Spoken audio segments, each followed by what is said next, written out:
Hello students, कैसे हैं आप लोग। कक्षा 9 में आपका फिर से स्वागत है। कक्षा 9 में विज्ञान विषय का दूसरा चैप्टर क्या हमारे आसपास के पदार्थ शुद्ध हैं। इससे पहले हमने पदार्थ के बारे में, पदार्थ की अवस्था एवं अवस्था में परिवर्तन का अध्ययन किया। पदार्थ प्रत्येक वह वस्तु जो स्थान घेरती है या जिसका कुछ न कुछ द्रव्यमान होता है, पदार्थ कहलाती हैं। पदार्थ को दो भागों में हम विभाजित कर सकते हैं, शुद्ध पदार्थ एवं मिश्रण। शुद्ध पदार्थ तत्व और यौगिक में डिवाइड होता है और जो मिश्रण है उसके दो भाग होते हैं या दो प्रकार होते हैं, समांगी मिश्रण और विषमांगी मिश्रण। इनका हम अध्ययन करेंगे। सर्वप्रथम शुद्ध पदार्थ। क्या मार्केट में बिकने वाला घी, प्योर घी शुद्ध है या प्योर मिल्क क्या शुद्ध है? विज्ञान की भाषा में यह शुद्ध पदार्थ नहीं है, क्योंकि घी में फैट के साथ साथ प्रोटीन भी उपस्थित होता है, जिससे वह एक मिश्रण हो जाता है। विज्ञान की भाषा में यदि हम कहें, अगर कोई पदार्थ जिसमें दो या दो से अधिक, एक से अधिक अगर कोई भी कण हो तो वह शुद्ध पदार्थ नहीं होता है। यानी कि शुद्ध पदार्थ वह पदार्थ है जिसके सभी कण रासायनिक रूप से समान गुणधर्म वाले होते हैं, शुद्ध पदार्थ कहलाते हैं। यानी कि जो शुद्ध पदार्थ है वह एक ही प्रकार के कणों से मिलकर के बना हुआ है। मिश्रण ऐसे पदार्थ जो एक या एक से अधिक तत्वों या यौगिकों से मिलकर के बने हुए होते हैं, मिश्रण कहलाते हैं। जैसे कि चीनी में जल का जो हम विलयन बनाते हैं वह एक मिश्रण है। वायु में कई टाइप की गैसेस हैं, धूल कण है, इसलिए यह भी एक मिश्रण है। बालू और नमक का मिश्रण, रक्त, ये सभी मिश्रण के ही उदाहरण हैं। आगे बात करते हैं तत्व की।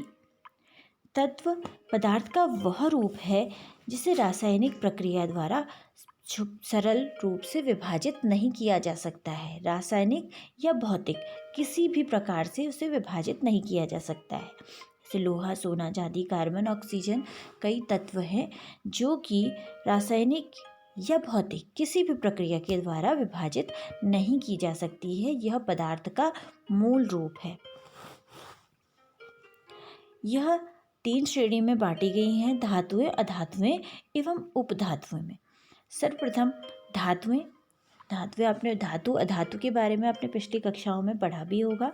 जो धातुएं हैं वे चमकीली होती हैं, ताप और विद्युत की सुचालक होती हैं, यानी कि उसमें ताप बहता है, एक स्थान से दूसरे स्थान तक जाता है। धातुएं अघातवर्ध और तन्य होती हैं।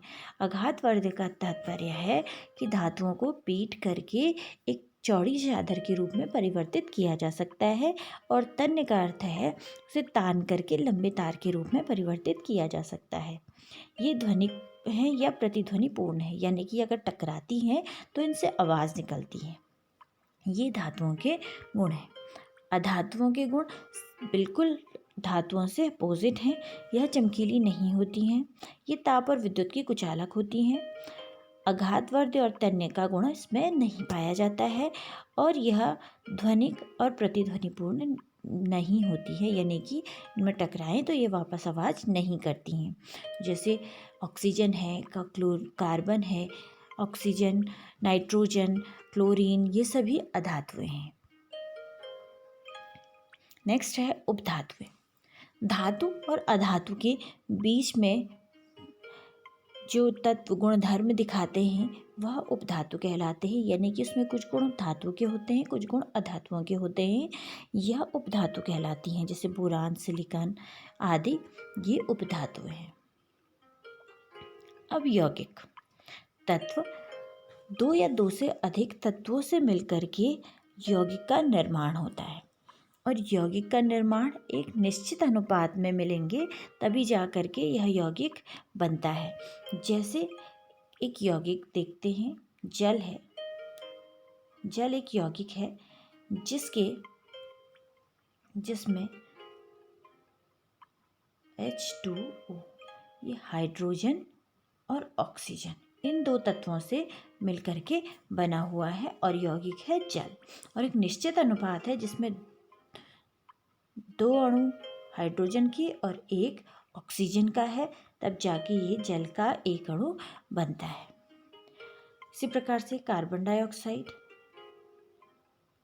कार्बन और ऑक्सीजन से मिलकर के बना है।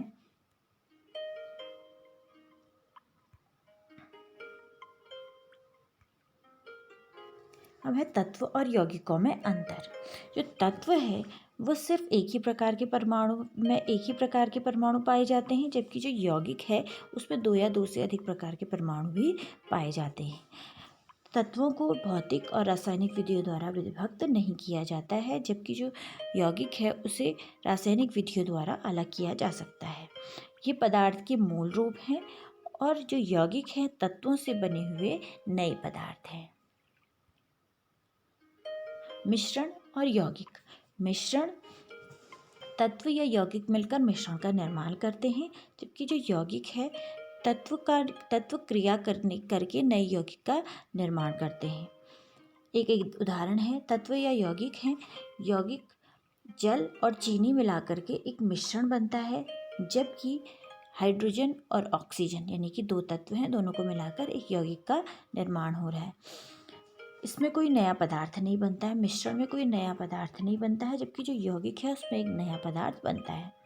भौतिक विधियों द्वारा अलग किया जाता है, जैसे कि नमक और पानी का विलयन अगर बनाया मिश्रण हमने बनाया है उसे वाष्पन द्वारा पृथक कर सकते हैं, लेकिन जो यौगिक है उन्हें सिर्फ रासायनिक विधियों के द्वारा अलग किया जा सकता है। जो नया बनता है, नया संघटक बना, जो नया मिश्रण बनता है उसके नए अलग से गुण नहीं होते हैं। जैसे नमक है और पानी का हमने मिश्रण बनाया, नमक के गुण वैसे ही रहेंगे और पानी के गुण वैसे ही रहेंगे, जबकि यौगिक अगर बना है जल का एक यौगिक बना है जल, उस पर हाइड्रोजन और ऑक्सीजन के कोई भी गुण नहीं होते, बल्कि एक नया यौगिक बना है जो अपना नया गुण दिखाता है और इसके संघटकों का एक निश्चित अनुपात नहीं होता है। निश्चित अनुपात नहीं होता है यानी कि पानी और चीनी को हम कितना भी मिला सकते हैं, जबकि हाइड्रोजन के 2 और ऑक्सीजन का 1 मिलकर ही जल का 1 अणु बनता है। तो इस प्रकार से पदार्थ के टाइप्स क्या क्या हैं हमने पढ़ा। नेक्स्ट हम आगे पढ़ेंगे मिश्रण के प्रकार क्या क्या हैं। Thank you.